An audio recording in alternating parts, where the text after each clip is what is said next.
네, 안녕하십니까 여러분들, 반갑습니다. 자, 이번 영상에서는요, 제가 파미셀을 그날 움직일 때마다 대응 전략들을 여러분들께 말씀을 드렸어요. 그쵸? 그래서 그거에 대해서 한 번 더 짚어보는 시간을 좀 갖고요. 그리고 여러분들이 이제 계속해서 궁금해 하셨을 것 같은데, 이제 제가 좀 관심 갖고 있는 종목들, 또 추천해 드릴 수 있을 만한 종목들 한번 같이 살펴보는 시간 갖도록 하겠습니다. 자, 영상 본격적인 시작에 앞서서 여러분들 좋아요와 구독 버튼 한 번씩 꼭 눌러주시면 대단히 감사하겠고요. 그리고 이제 제가 연락처와 이렇게 카카오톡 링크를 공유를 하게 됐어요. 근데 많은 분들이 정말 문의를 주셔서 지금 방을 좀 분리를 해야 될 상황까지 생겨버렸어요. 지금 그렇게 많이 이걸 오픈한 지가 그렇게 오래되지가 않았는데 생각보다 너무 많은 분들이 문의를 주셔가지고 이거를 지금 방을 좀 분할로 해서 관리를 해야 될 지경까지 됐습니다. 왜냐면은 한 방에 너무 많은 분들이 계시면 이제 유료 회원님들이신데 질의응답도 제대로 되지 않고요. 그러다 보니까는 우리가 조금 방을 나눠서 한 방에 맥시멈 인원을 조금 이렇게 그렇게 많지 않은 인원수를 좀 관리를 해야 될 것 같다라는 뜻의 좀 하여튼 그런 식으로 운영이 될 것 같습니다. 그래서 뭐 유료 회원분들 이제 VIP 회원님들 같은 경우에는 뭐 한 달에 그렇게 한 달만 뭐 결제를 한다고 해도 한 30만 원 초반대로 이제 운영이 되고 있고, 그 이후에 뭐 이제 추가적인 기간을 한 번에 결제를 하실 때는 기간을 더 많이 이제 배로 드린다든지 또 금액적인 부분을 놓고 봤을 때는 굉장히 또 메리트가 있습니다. 그렇게 막 엄청 고가의 비용이 아니기 때문에 이거 서로 좀 좋자고 하는 일이잖아요. 그래서 저도 이제 부담 없이 추천을 좀 드릴 수가 있고, 여러분들도 부담 없이 또 이용을 하실 수가 있고, 요런 게 이제 서로의 취지이기 때문에 막 다른 타사처럼 몇 백만 원씩 막 이렇게 부담을 하게 하는 그거는 좀 적합하지 않다고 봐요. 제 기준에서는. 물론 그분들이 좋은 수익을 내주실 수도 있겠죠. 하지만 여러분들이 이제 시드에 비해서 너무 많은 그런 자문료를 지불을 하다 보면 사실상 그게 투자하는데 크게 의미가 없거든요. 자문료를 내가 다시 수거하기 위해서 매매를 진행하는 거는 의미가 없다라고 보거든요. 그래서 그런 부분 좀 참고해 주셨으면 좋겠고요. 그래서 여러분들 문의 많이 주시고요. 문의 주시면 이제 번호로 문자를 주시거나 카카오톡 상담방에 입장하셔가지고 문의해 주시면 저희 또 담당자분께서 여러분들께 친절하게 상담 도와드릴 겁니다. 자, 일단 파미셀 한번 볼게요. 제가 어제 영상에서 파미셀 뭐라고 말씀드렸죠, 여러분들? 자, 여러분들 상한가에 대한 탄력 힘이 약하고 전일의 상한가가 24,700원이다 보니까 이 고점을 이제 어제는 상한가를 가더라도 이날을 뚫을 수가 없는 상황이다. 근데 정말 힘이 강하다면 이미 호가창에 다 나왔겠죠. 그렇죠? 하지만 이제 전 거래일에 요 날은 상한가가 갔다가 풀렸다 갔다 풀렸다 계속 그랬어요. 그렇죠? 그러면서 막판에 좀 올리긴 했지만 효과가 계속해서 얇았어요. 그 말은 추가적인 상승은 좀 제한적이라는 거죠. 그렇게 놓고 봤을 때 얘 한계는 거의 25,000선이다라는 거예요. 그래서 제가 어제 뭐라고 말씀드렸죠? 얘가 추가적으로 상한가 이상의 시세가 좀 힘들 수 있으니, 그리고 렘데시비르에 대한 기대감으로 가긴 했으나 렘데시비르의 발표가 5월 중순쯤이라고 했으니 빨라야 다음 주잖아요. 그죠? 자, 빨라야 다음 주잖아요. 그러면 이제 오늘부터 하루, 이틀, 3일, 4일, 5일, 적어도 5일 정도는 어느 정도 얘가 좀 이렇게 고가 놀이를 하더라도 조정을 받거나 했을 때 그때 진입을 해서 렘데시비르에 대한 기대감을 가지고 우리가 시장에 참여를 해도 늦지 않는다. 단 렘데시비르가 좋게 나올지 안 좋게 나올지는 아무도 알 수 없다라고 말씀을 드렸습니다. 그래서 이 이상은 더 이상 제한적이니 무조건 매도를 해라. 갖고 계신 분들 진짜 다른 생각하지 마시고요. 여기에서 무조건 매도하라고 제가 그렇게 강조를 드렸어요. 바로 어제 영상을 한번 꼭 보세요, 여러분들. 제가 안 한 말 가지고 어제 말씀드렸잖아요, 이렇게 얘기하는 사람 아니에요. 여러분, 제 영상 꾸준히 보신 분들은 아실 겁니다. 그래서 이거보다 더 추가적으로 가기는 좀 버거우니 무조건 여기는 매도를 해야 되는 영역입니다. 그리고 이렇게 조종이 나올 때 한 번 더 이제 접근하려면 해봐도 된다. 하지만 리스크는 분명히 크다라고 말씀을 좀 드렸습니다. 그래서 일단은 어쨌든 추가적인 시세는 오늘 나타나진 않고 있어요. 지금 이 정도 선인데 어제 24,700원이 오늘 고가가 24,700원 정도 되네요. 하여튼 뭐 그 정도 선이고, 일단은 제가 봤을 때 이 5일선이 좀 올라와 줘야 됩니다. 5일선이 올라와 줘야 되고요. 그러면서부터 이제 어떤 시세가 어떻게 그림을 그릴지를 좀 이제 거기서부터 지켜봐야 될 것 같아요. 이제 그런 측면에서 봤을 때 신풍제약 잠깐 볼까요? 얘는 오히려 또 반대로 가요. 얘는 반대로 가요.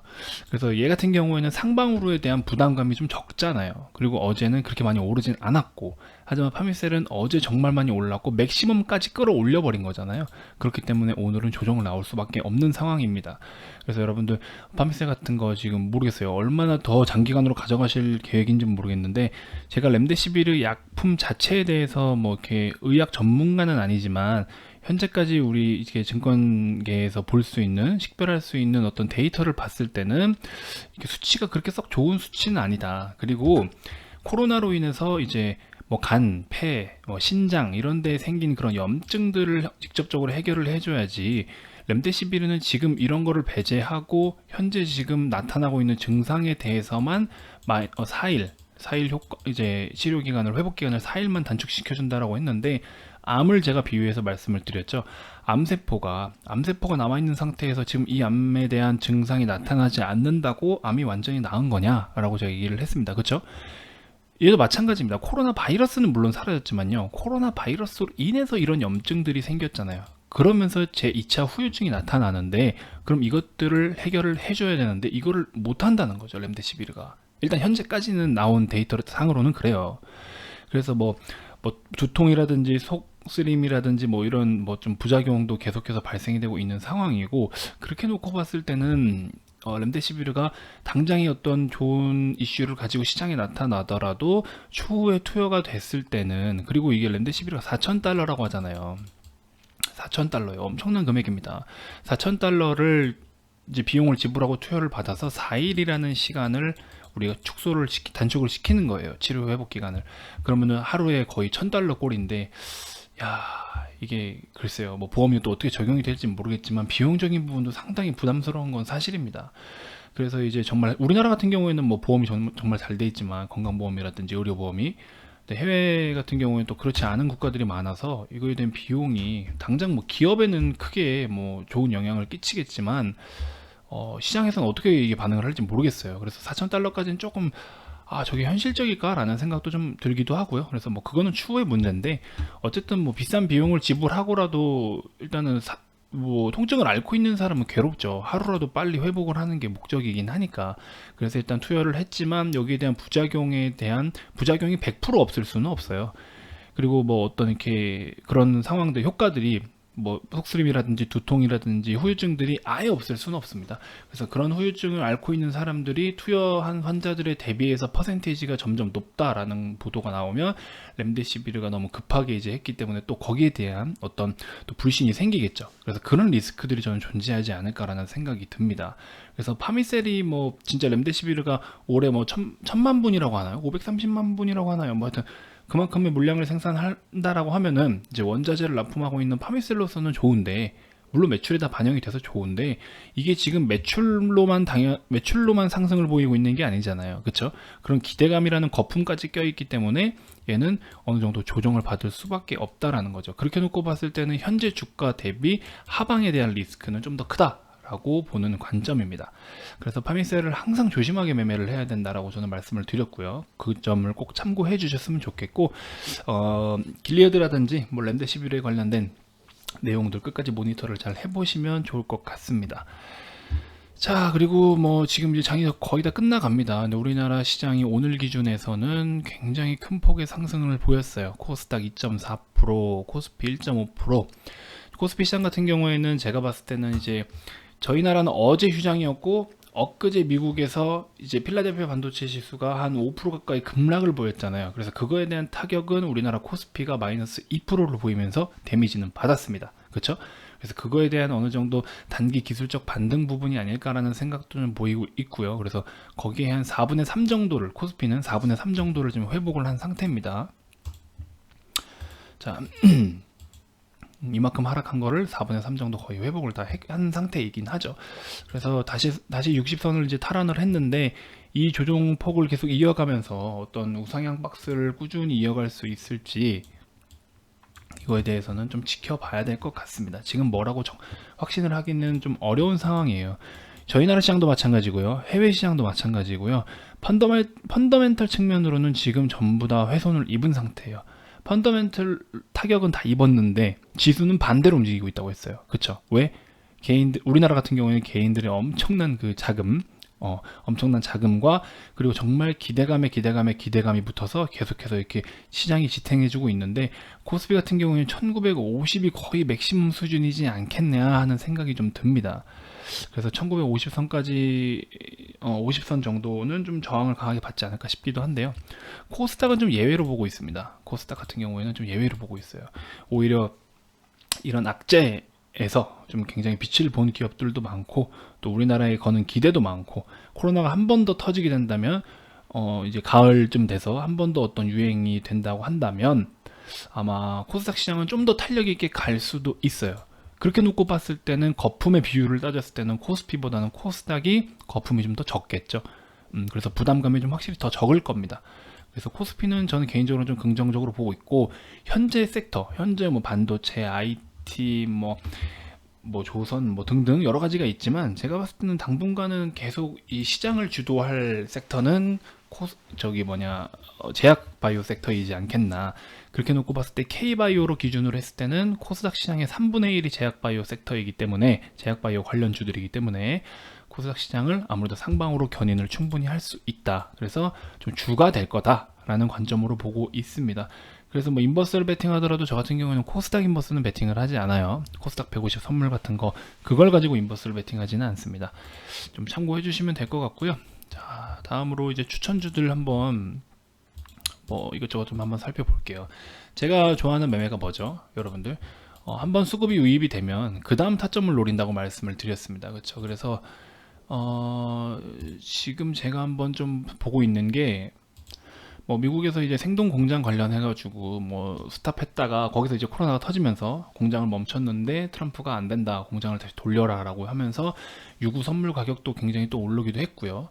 그리고 뭐 미중 무역 분쟁 관련한 일부 섹터를 낀 종목들도 있고요. 그래서 여러 가지 뭐 종목들, 제가 봤을 때는 뭐 최근에는 마니커라든지 마니커 FNG, 뭐 하림, 동우팜, 요런 놈들, 이런 종목들이 이제 많이 갔죠. 그래서 지금 좀 분봉상으로 타점을 잡아볼 수 있을 만한 거 뭐가 있겠나 하고 살펴봤더니, 하림 같은 거는요, 한 3,000원에서 3,050원 뭐 요 정도, 3,000원에서 3,050원 뭐 요 정도 가격대, 이 정도 가격대 언저리에서 좀 잡아보셔도 좋을 것 같고요. 왜냐면은 어느 정도 물량을 좀 토해내야 다시 한번 갈 수 있는 준비가 이루어질 것 같아요. 지금 너무 고가이기 때문에.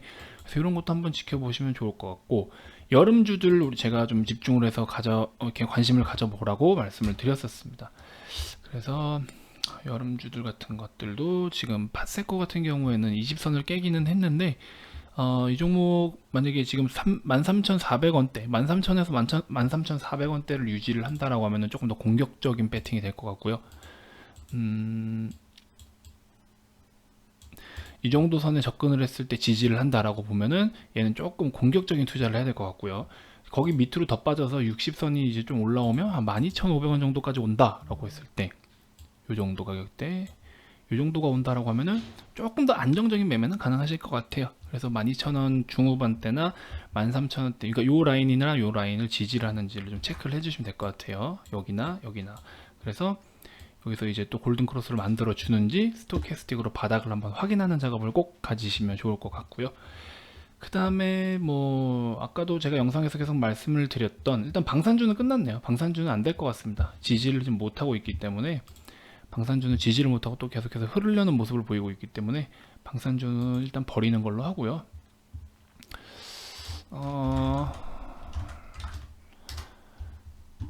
한국알코올도 지금 어떤 여기서 이제 신호가 또 뜹니다. 그래서 상승을 할 수 있는 신호도 떠주고 있고, 골든크로스를 만들어 놨고, 60선 계속 지지해주고 있고, 그 다음에 아직까지는 이제 과열 구간까지의 폭이 좀 더 남아 있기 때문에 조금 더 시세를 기대해봐도 될 것 같아요. 20선만 좀 돌파를 해주면 한국알코올도 괜찮을 것 같고요. 일봉상에서도 아직 어떤 세력의 힘이 남아 있는 상황이니까.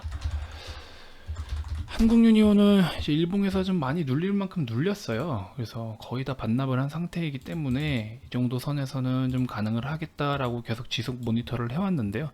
지금 단기적인 저점 구간을 나타낸 게 요 라인인데, 요 라인이었는데 여기서 팔아야 되나 싶을 정도로 이렇게 갭을 띄워놓고 그대로 무너졌다가 다시 요 정도. 그래서 요거는 종가가 어떻게 마무리되는지를 봐야 될 것 같고요. 여기서 이제 요 보라색 선을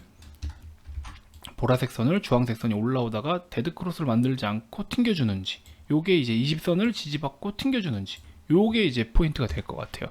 그래도 이제 거의 뭐 저점에서 잡았기 때문에 16,050원, 16,100원 선에서 잡았기 때문에 16,000원 이탈하면 그냥 바로 컷하면 됩니다. 그래서 손절은 짧고 수익을 많이 혹시 난다면 좀 더 크게 수익이 날 수 있는 종목이기 때문에 이 종목도 좀 괜찮을 것 같아요. 다만 조금 호가 단위가 좀 이제 움직이는 폭이 클 수 있는 가격대이기 때문에 여러분들 매매하실 때 비중을 좀 크게 실으시면 이런 거는 호가 하나당 여러분들한테 수익률로 다가오는 게 굉장히 큽니다. 그래서 그 점을 꼭 유의하셔야 할 것 같습니다. 이렇게 말씀을 드리고 마지막으로 하나만 더 언급을 드리면 뭐 이런 종목들도 계속 말씀을 드렸습니다. 뭐 9,500원 이하쯤에서 잡으면 단기적으로, 그 다음에 이제 60선을 못 지키고 넘어가 버리면 얘는 그냥 바로 잘라 버리면 되고요. 세미시스코가도 마찬가지로 5,900원 라인인데요. 5,900원 라인을 좀 지켜주면 인상적입니다. 그러면서 여기까지 내려왔을 때 60선 깨면 역시나 좀 벗어나면 되고요. 그래서 이런 것도 한번 참고해 보시면 좋을 것 같고요. 요 세미시스코라든지 HDC 같은 종목은 좀, HDC는 좀 그나마 괜찮은데 세미 같은 경우에는 시가총액이 너무 작죠. 좀 가벼운 종목이니까 심하게 흔들리는 거에 대해서 좀 주의하시면 좋을 것 같습니다. 말씀드린 와중에 마니코 FNG가 상한가가 왔다 갔다 합니다.